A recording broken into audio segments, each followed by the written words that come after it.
வெறுத்து சென்றவர்கள் மீது வருத்தம் கொள்ள ஏதுமில்லை.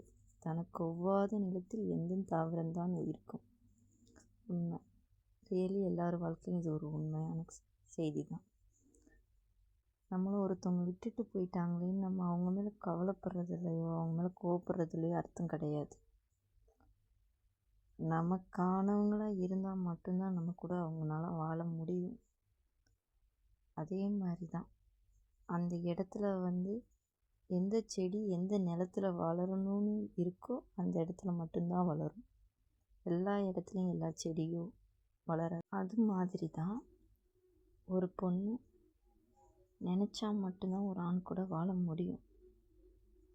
அந்த செடிக்கு எவ்வளோ மண் முக்கியம், அந்த நிலம் முக்கியமோ அதே மாதிரி தான் ஒரு பொண்ணுக்கு அந்த மனசு முக்கியம். வாழணும்னு ஏற்றுக்கிற மனசு முக்கியம்.